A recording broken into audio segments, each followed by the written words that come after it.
అది ఒక అందమైన ఇల్లు, మంచి భార్యాభర్తలు. ఏదో కొన్ని పరిస్థితులను బట్టి అత్త దురుస్తనమో కారణమో తెలియదు. ఈ అమ్మాయి ఒకరోజు నేను ఇక్కడ ఉండను, నేను ఈ ముసలోళ్ళ దగ్గర ఉండను, ఈ అత్తమావుల దగ్గర ఉండను, ఈ తోడుకోడల దగ్గర ఉండను, నాకు స్వేచ్ఛ కావాలి.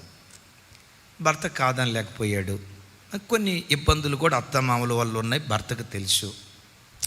భార్య మాట కాదని లేక సపరేట్ అయిపోదాం అనుకున్నారు. నాలాంటి దైవ సేవకుడు వాళ్ళ దగ్గరికి వచ్చి, వద్దమ్మా తప్పు వద్దు, భరించే కృపను అడుగు కానీ తొందరపాటు నిర్ణయం తీసుకోవద్దు బ్రతిమలాడాడు.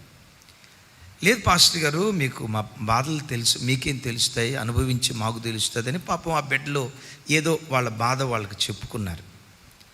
సపరేట్ అయిపోయారు. భర్త ఉదయం డ్యూటీకి వెళ్తే రాత్రి ఎప్పుడు 9ంటికి వస్తాడు. అమ్మాయి ఒంటరిగా ఉంటుంది. ఒకనొక సందర్భంలో ఏం జరిగిందో తెలుసా? ఆ ఒంటరిగా ఉండే పరంపరలో ఆ ఇంటికి దగ్గరలో ఒక బ్యాచిలర్ ఉంటే తప్పటడిగేసింది అమ్మాయి, తప్పటడిగేసింది. 1-2 సంవత్సరాల పాటు ఆ భయంకరమైన అపవిత్రపు కార్యక్రమాలు కొనసాగాయి. ఈ బిడ్డ దేవుని పెట్టి కదా, తప్పు చేస్తున్నానని అపరాధ భావం కొంత ఉంది, అపవిత్రపు ఆశా ఇచ్చలను జయించలేని పరిస్థితి కొంత. 2 సంవత్సరాల తర్వాత రెడ్ హ్యాండెడ్గా భర్త పట్టుకున్నాడు. ఏం జరిగిందో తెలుసా? జాగ్రత్త, ఏదో అక్కడ జరిగింది. డ్యూటీకి వెళ్ళిపోయాడు. రాత్రి ఇంటికి వచ్చేసరికల్లా ఆ భార్య ఊరేసుకొని చచ్చిపోయింది. నేను అడుగుతా, ఆ కుటుంబం ఎందుకు చెడిపోయింది? ఒక క్రైస్తవ కుటుంబం ఎందుకు అలా పాడైపోయింది?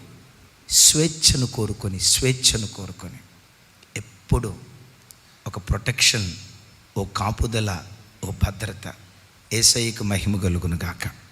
బిడ్డలారా, కొంతమంది ఒంటరిగా ఉండటానికి ఇష్టపడతారు. కొంతమంది యవ్వన పిల్లలు అమ్మా నాన్నల మధ్యలో కలిసి ఉండరు. వాడు ఒంటరిగా గదిలో ఉంటాడు. నేను ఇండిపెండెంట్గా ఉండాలి, నేను స్వతంత్రంగా ఉండాలి అనే థాట్ నాకుందా? సైతాన్ గడి పట్టుకుంటాడు. దైవజనమా, ఎప్పుడు క్రైస్తవుడు స్వేచ్ఛను కోరుకోకూడదు. స్వేచ్ఛావాయువును పీలుస్తూ స్వతంత్రంగా నేను బ్రతకాలి అని కోరుకోకూడదు. అనేక మంది ఆలోచన కర్తలుండుట పట్టణమునకు రక్షణకరం. హల్లెలూయా. ఒక సంరక్షణలో బ్రతకటం, ఒక కాపుదలలో బ్రతకటం, ఒక వ్యక్తి నాయకత్వం క్రింద బ్రతకటం, అది ఒక గొప్ప దీవెన. చప్పలు కొడుతూ స్తోత్రాలు చెప్దాం.